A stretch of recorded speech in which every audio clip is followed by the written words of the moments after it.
So we've about 20 minutes, and we're going to step through this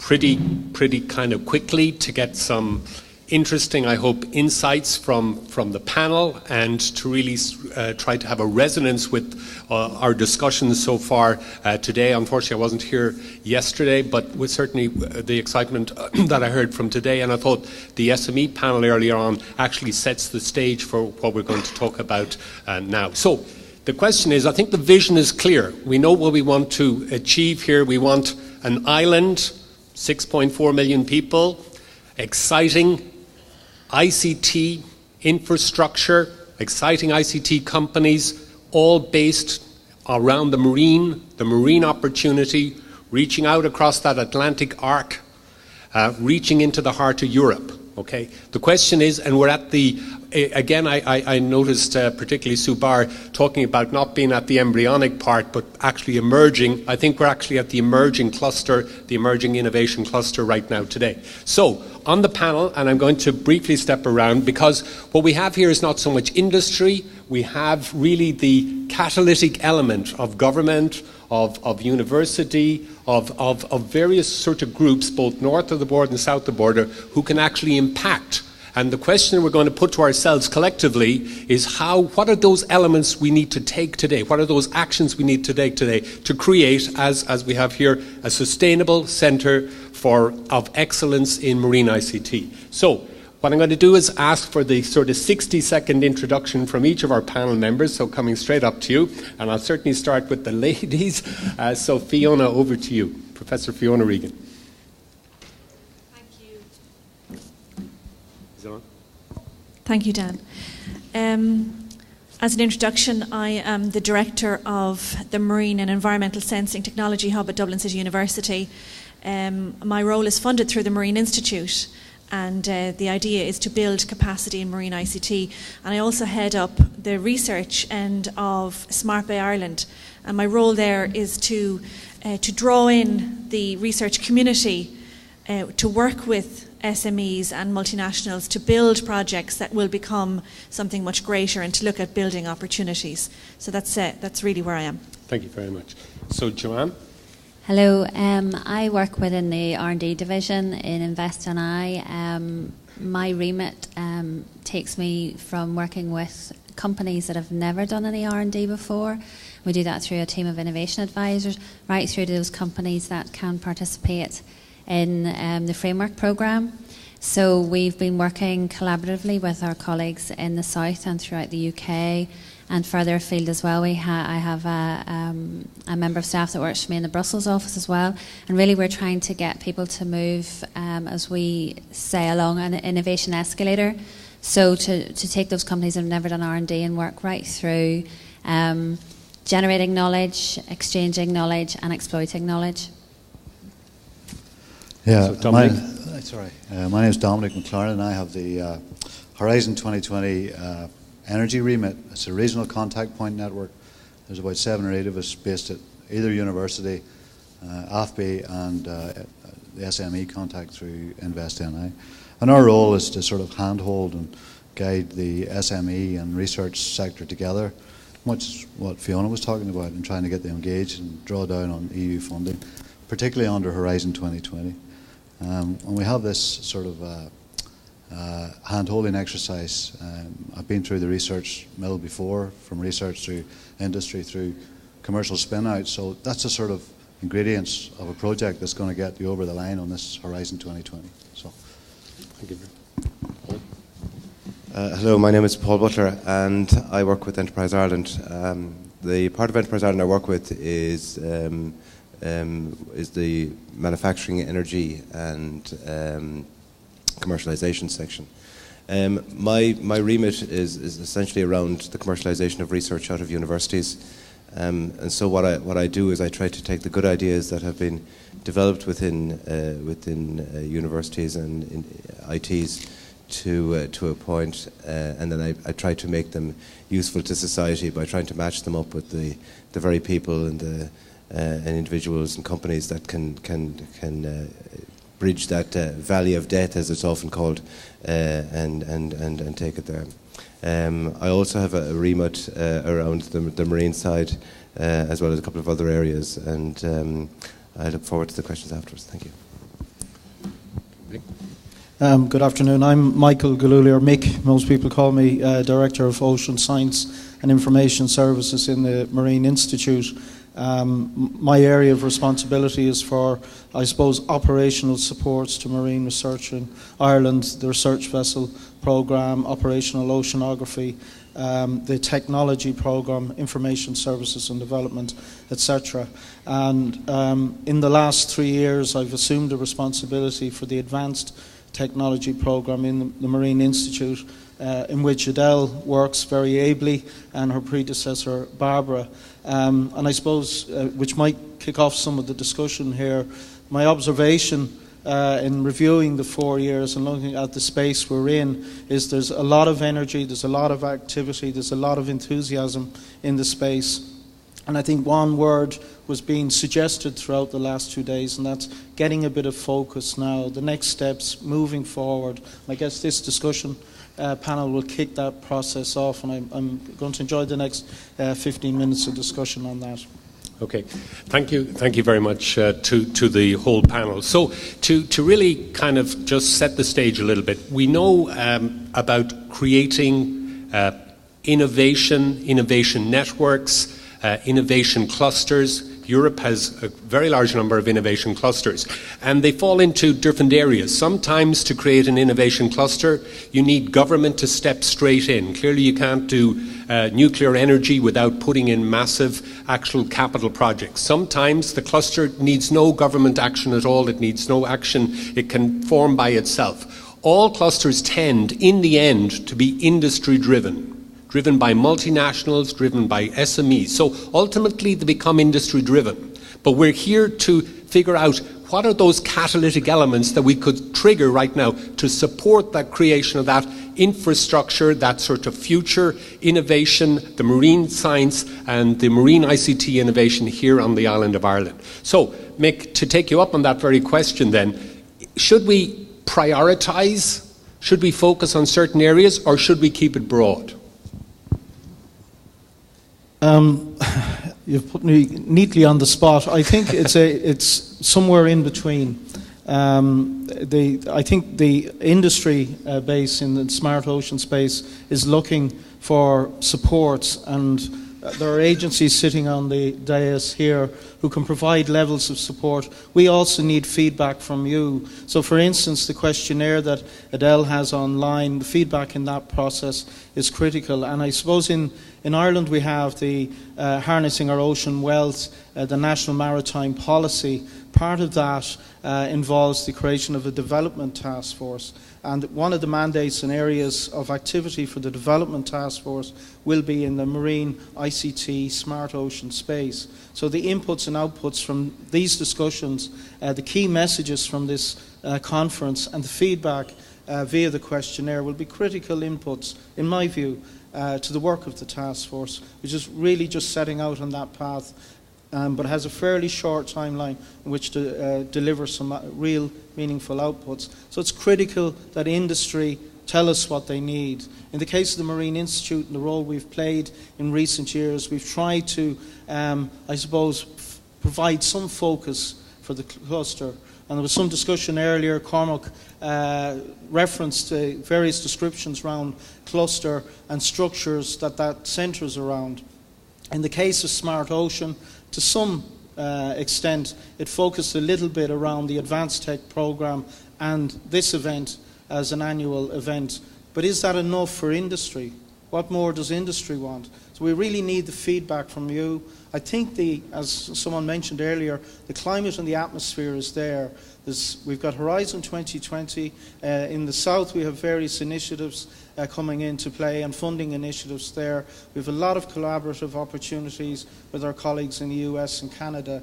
And the agencies, the government bodies need to get some feedback from yourselves as to what the specific areas and supports that could help you at this stage might be. Because I think there is a real risk of us creating a cluster of of talk and discussion and activity, but not enough focus. So I think the Mick, focus can I ask actually just to take that point and bring it to the agencies actually, because one of the, I think the way it was described by an agency is there's a lot of reaching out from universities, sort of trying to commercialize, to create intellectual property, to license it, that feeling out towards industry. There's often a frustration in industry as they reach back in towards universities. That sort of divide, it's went on for years. We're trying our best to improve that. So can I switch over to the actual government agencies and get their views on the challenges to actually reaching out?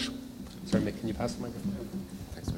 Okay, from Enterprise Ireland's perspective, anyway, certainly the sort of research that goes on in universities, if I could put it into a couple of different classifications here, there's policy-related research, there's fundamental research, there's blue sky research, there's applied research,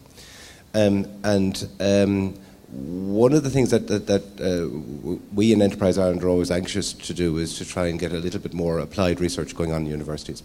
One of the big difficulties with applied research in universities is that it isn't recognised in many ways by the university system itself. They much prefer the nature papers. They much prefer the stuff that produces lots of papers. So it's getting the recognition for the academics who do want to do applied research within the academic system. I think that's a very, very important piece of work or a task to do. In recent times, what we have done is the Higher Education Authority has funded a post for the Chief Technical Transfer Officer, CTTO, based now in Enterprise Ireland, who will oversee, and she will oversee the standardisation, I suppose, of the technology transfer operations that go on within the universities and the ITs.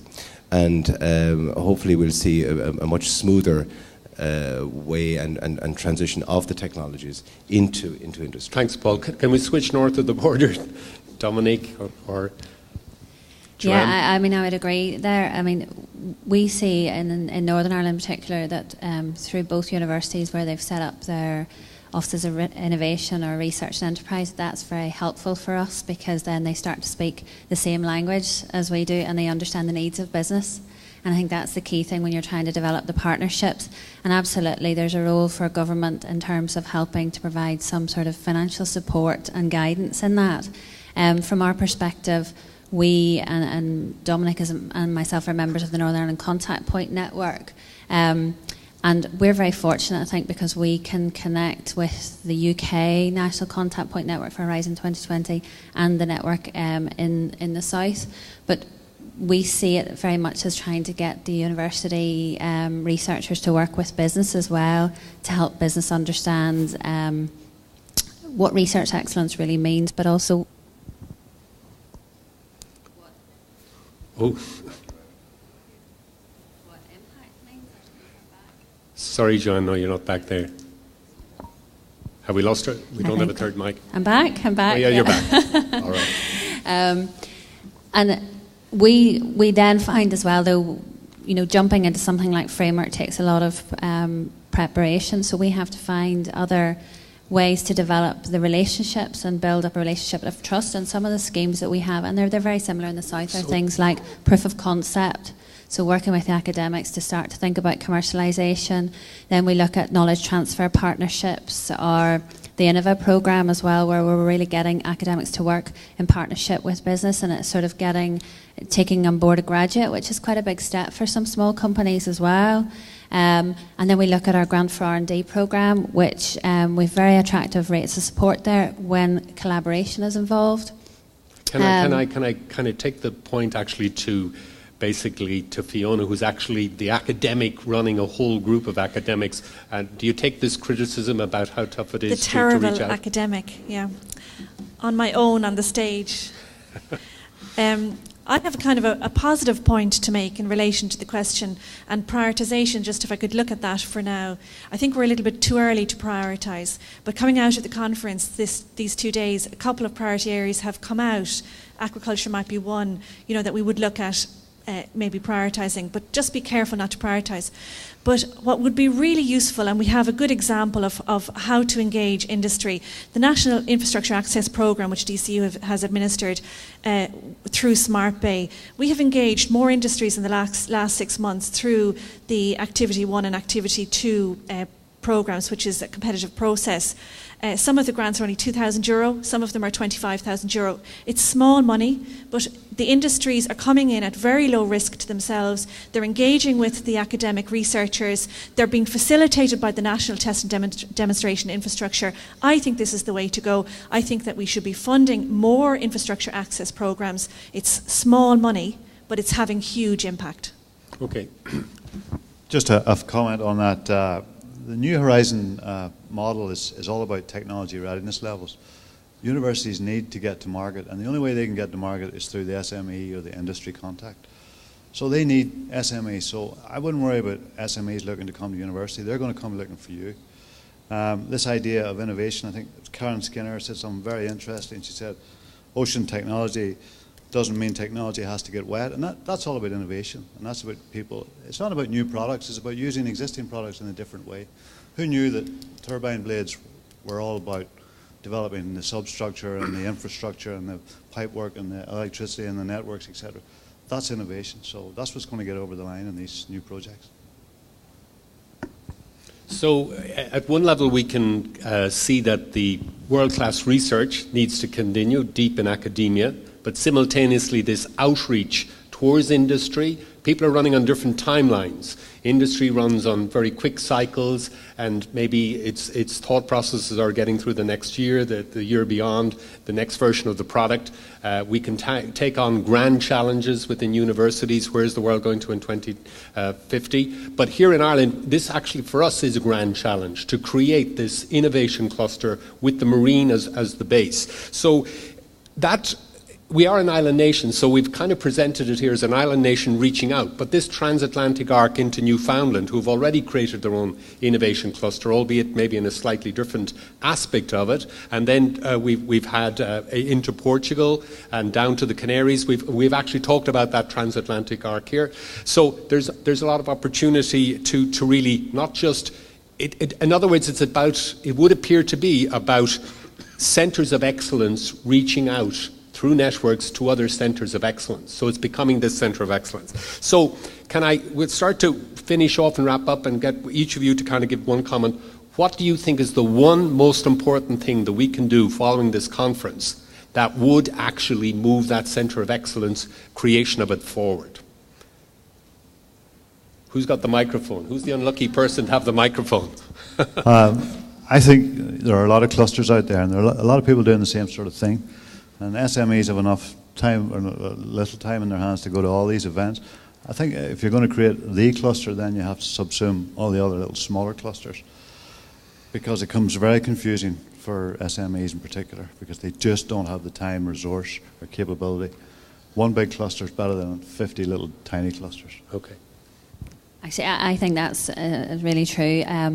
This term, Centres of Excellence, has been used far too much, and I think in the UK, when Hauser did his review, and the UK set about setting up the catapult centres, and I think that's absolutely what we need to look at, is think about the potential that we have and the potential to be world class, and that's where you need to focus in and stop duplicating the funding going into areas. And I think we're already starting to do that, to see that we can't keep doing that, and we actually should focus in the areas that we are very strong and pull everybody together. It is a small island, so let's make the most of it.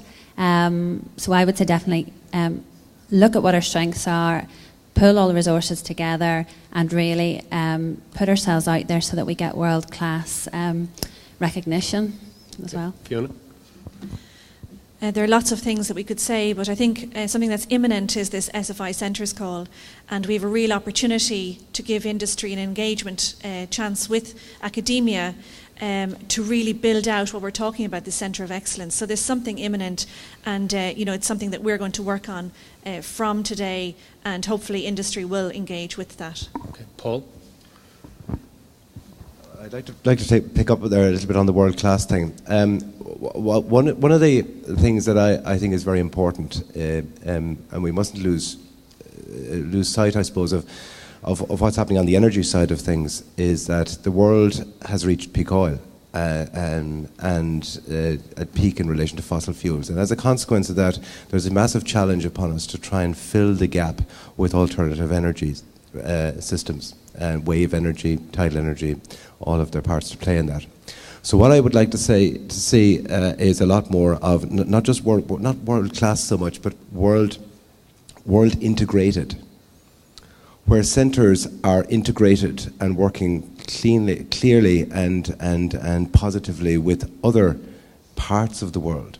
And that's not just on a technology level, but it's on a financing level as well. You know, if we want to take full advantage of Abenomics, for example, in Japan, there's a lot of money going around at the moment, and let's take full advantage of that and develop the technologies which will be world class and also solve some of the serious problems that we are in at the moment from an energy perspective. Mick? And by the way, before I come to Mick, and I think Subar said it today, there's a radical difference between talking about the marine in the laboratory with your textbook and getting on the ship and going up and down and dropping the equipment over the side and having it. Now, Mick, you've literally lived that, bringing forward the vessels and so on. So there's a practical getting on with it part that's required too. So Mick, what would be your suggestions? Yeah, you actually preempted a point I was going to make. Oh, partially. Sorry. No, that's great. I think at least Sue being one, and at least one other speaker today referred to the need of what I call marinized people.